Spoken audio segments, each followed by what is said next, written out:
क्या वो है?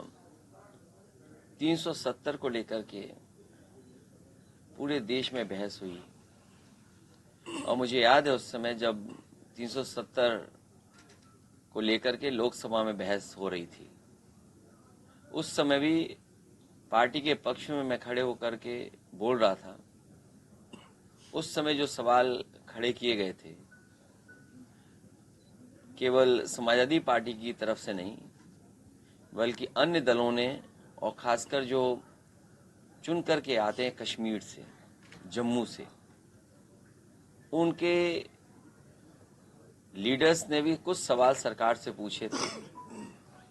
कई सवालों का जवाब सरकार नहीं दे पाई थी। कई अंतोगत्वा उन्हें सुप्रीम कोर्ट की तरफ जाना पड़ा। आज जब सुप्रीम कोर्ट का फैसला आया है तो सुप्रीम कोर्ट के फैसले के बाद कोई अब नई बात नहीं कही जा सकती है। सुप्रीम कोर्ट का फैसला जो आया उससे पूरे के पूरे लोग अपना तर्क दे सकते हैं, लेकिन सहमत हैं। सुप्रीम कोर्ट के फैसले के बाद कोई बात बनती नहीं है। लेकिन कुछ लोग हैं या कुछ साथी हैं जो अभी भी ये सोचते होंगे कि उनकी जो जिस भावना से 370 लागू हुई थी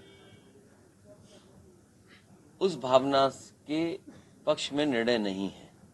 लेकिन सुप्रीम कोर्ट का फैसला अब आ गया है, सभी उसको मानेंगे।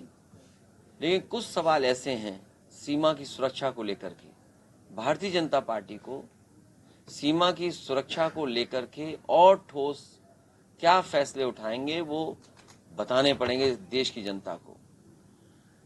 क्योंकि इधर जब लद्दाख को लेकर के सवाल खड़े हुए थे और चीन अंदर आ गया था और अभी भी वहीं बैठा है जहां पर उसको बैठना था, वो पीछे नहीं हटा है। तो प्रदेशों का बंटवारा हो गया, 370 हट गई, लेकिन चीन के लोग अंदर आ गए। कश्मीर और विधानसभा का डिलिमिटेशन को लेकर के जो सवाल खड़े हुए थे कि कुछ सीटें अभी भी खाली हैं वहां, समाजवादी पार्टी ने उस समय पूछा था कि जो सीटें खाली हैं वो कब भरी जाएंगी, क्योंकि पीओके आपका हिस्सा नहीं है लेकिन आप उसको स्वीकार भी नहीं करते हैं, तो वो सीटें आज भी खाली हैं।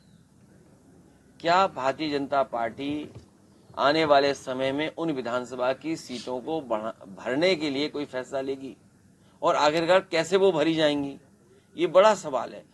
तो 370 को लेकर के जो सुप्रीम कोर्ट का फैसला है, अब फैसले के बाद कोई कुछ नहीं कह सकता। मुख्यमंत्री तय नहीं कर पा रहे हैं, क्या लगता है आपको?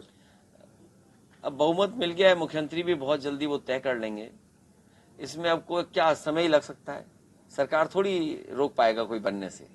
समय जरूर लगेगा लेकिन कोई रोक नहीं सकता सरकार बनने से। लेकिन बसपा ने अपना उत्तराधिकारी अब बदलने की